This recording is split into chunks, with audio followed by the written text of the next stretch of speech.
Berusia 25 tahun, menjadikan yang amat berbahagia Tun Dr. Mahathir sebagai tokoh idolanya.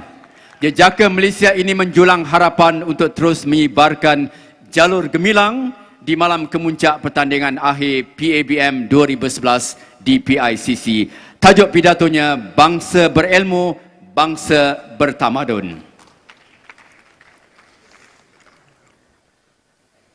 Assalamualaikum warahmatullahi ta'ala wabarakatuh.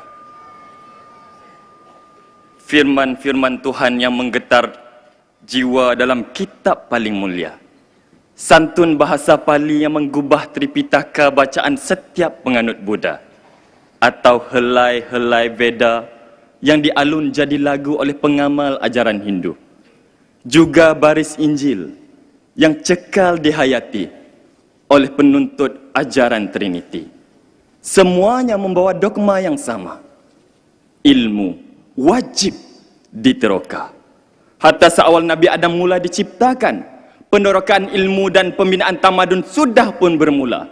Maka percayalah kata-kata saya, bangsa berilmu, bangsa bertamadun.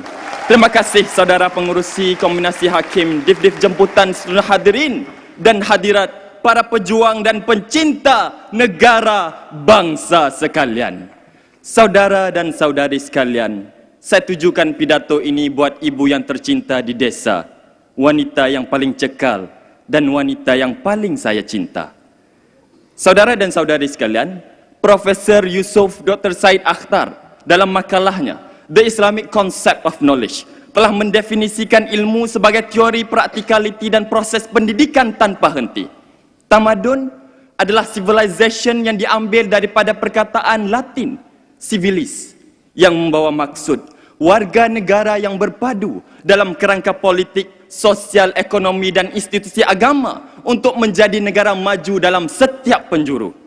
Bangsa berilmu, bangsa bertamadun mengajak dan mendesak kita untuk menilai dan merungkai bagaimanakah kemampuan dan kekuatan ilmu untuk mengangkat dan membina masyarakat.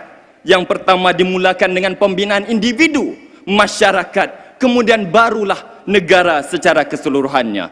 Ketiga-tiga entiti inilah yang akan menjadi asas pembawaan pidato saya. Saudara dan saudari sekalian, bumi sudah berusia 4,54 juta tahun dan seramai 106 bilion umat manusia. 106,5 bilion umat manusia ini sudah menjadi penghuninya. Nabi Adam, manusia pertama yang dicipta dengan semangat ingin tahu. Hingga manusia yang terakhir lahir pun pasti akan memiliki semangat itu. Kita sadar, ilmu manusia cuma setitis berbanding ilmu Tuhan yang selautan. Tetapi kerana percaya, di sisi Tuhan yang lebih berat timbangannya adalah tinta para ulama berbanding darah para syuhada. Maka kita meneruskan proses penerokaan ilmu. Kewujudan ilmu tidak pernah membezakan siapakah penuntutnya. Dari golongan raja dan pemimpin tertinggi hinggalah kelompok marhain dan hamba abdi. Ilmu tersedia untuk kita yang sedia mencari. Nilai sebenar ilmu adalah pada bagaimana kita memahami dan melihat falsafahnya.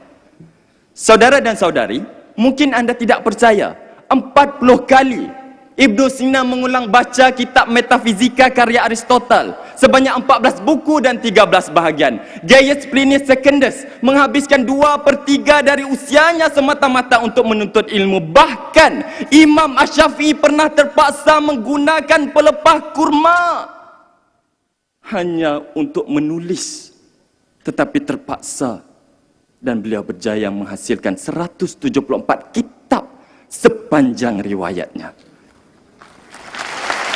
Saya bukanlah manusia yang paling layak untuk mengajarkan anda apa itu ilmu.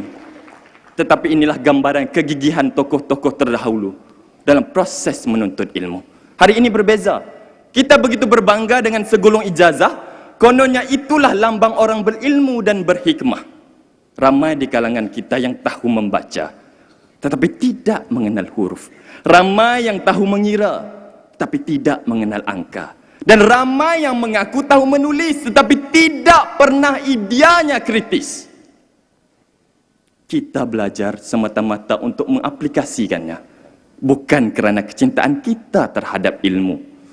Saudara dan saudari sekalian, selepas kita memahami kepentingan ilmu untuk setiap individu, maka kita perlu memahami dan mengerti akan kepentingan ilmu dalam setiap lapisan masyarakat. Sejarah Rom kuno telah bercerita kepada kita betapa sejarah ini bermula di sebuah desa kecil terletak di Itali Tengah. Kemudian desa ini berkembang menjadi sebuah metropolis dan berjaya menawan seluruh Itali, selatan Eropah dan Timur Tengah. Tamadun India, tamadun Cina dan tamadun Mesir yang gemilang juga berkongsi rahsia yang sama. Hatta Christopher Columbus tidak akan kenal benua Amerika tanpa 120 orang pelaut. Dan Vasco da Gama tidak akan jumpa laluan ke India tanpa 170 orang pengikut. Hatta Laksamana Cheng Ho tidak akan menjadi penjelajah terkenal tanpa 27,000 pengikut yang tajam akal.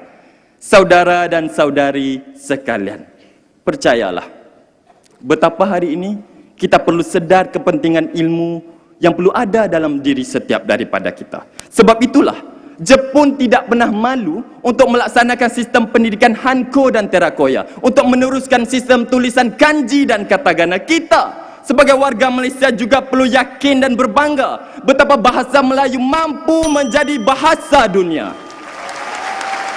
Akhirnya saudara dan saudari sekalian, saya begitu sedih kerana ada di kalangan kita pada hari ini yang menganggap bahasa kita sebagai bahasa kampung dan bukan bahasa ilmu, bahasa kedua dan bukan bahasa yang perlu diamalkan dalam jiwa dan diri mereka.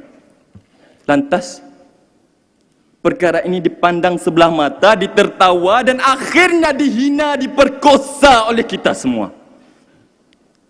Jangan saudara dan saudari, bahasa ini adalah bahasa rakyat, dan bahasa rakyat inilah bahasa ilmu kita. Maka untuk kita membina tamadun, bahasa ini perlu diangkat dan ilmu selalu perlu dimartabat oleh kita semua rakyat Malaysia.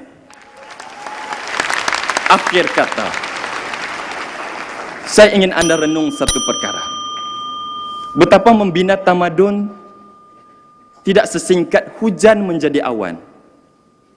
Bukan, awan menjadi hujan, pasir menjadi debu, dan api menjadi abu. Tetapi, suatu perkara yang perlu kita tahu, prosesnya tidak akan berhenti. Dan asasnya hanya satu, yaitu ilmu, ilmu, dan sememangnya ilmu. Sekian, wabillahi taufiq wa hidayah. Wassalamualaikum warahmatullahi wabarakatuh. Amiruddin Abdul Rahman dari Malaysia berbekalkan semangat Pendeta Zakbar dan pahlawan Mat Kilau dengan pidato bertajuk Bangsa Berilmu, Bangsa Bertamadun. Para hadirin dan para